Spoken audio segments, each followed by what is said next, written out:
Cilët janë ajo që konstaton gazet, cilët janë po themi problemet më të shumta që po sjellin po themi këtë përçarjen mes përveç rrjeteve sociale? Do thoja se janë ekonomia, pra kërkimi një standardi në fillim, edhe fatura që paguan për të është rezultati i saj. Çfarë do të them me këtë? Nëse ne vendosim një standard jetese, edhe themi do jetojmë në një vend që duan $1.000 muaj.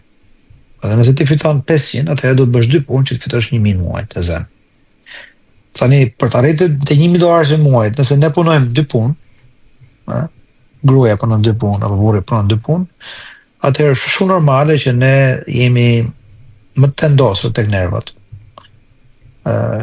Harxojmë më shumë pak kohë me njëri tjetrin. Qëndrojmë shumë pak pranë fëmijëve, në moshën që ata duan. Është shumë e rëndësishme që ne të jemi pranë fëmisë. Nëse fëmia jote është 10 vjeçar, nuk ke luksin që thush do punoj 4 vjet, do rri larg fëmisë, edhe kur të kthehemi pas 4 viteve, fëmia do ketë një jetë më të mirë. Po ai nuk do të jetë më njëjti fëmijë. Pra, mosha 10 vjeçare nuk vjen më. Një herë është fëmia 10 vjeç. Një herë është 11, një herë është 12, një herë është 15, një herë është 18. Ka një super tërësni, sidomos me meshkujt të thoja, tek çështja e standardeve. Prandaj motrave i kujtojmë që ashtu siç i flasim vëllezërve për drejtat e grave, se si feja islame po t'i rendisësh çfarë drejtash ka femra në islam, që në martesë, që te puna, që nuk e ka detyrim gruaja të punojë në islam.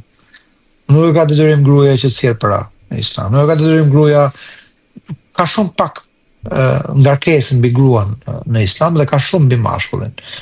Edhe ne kujtojmë robëve që të kenë respekt për gruan, edhe për bashkëshorten, ta respektojnë, ta shohin punën që ajo bën. Pra, me rrit një fëmijë është puna më e madhe që një person mundoj. Nuk po them pas punojnë, bashkëshortja ime punon në shkollë të mesme, është psikologe, pra ka dhe karrierën e vet, por derisa fëmijët u bën djali u bë 6 vjeç, 5-6 vjeç, ajo nuk punoi. 5 vjeç. Po për mua kjo ka qenë vendimi për ne, ka qenë vendimi më i mirë që kemi pas, që kemi marrë ndonjëherë në jetën tonë. Se të shohim mendimin e Zotit, shohim rezultatet. Presioni që i bëjmë në njëri tjetrit për standard është fatal.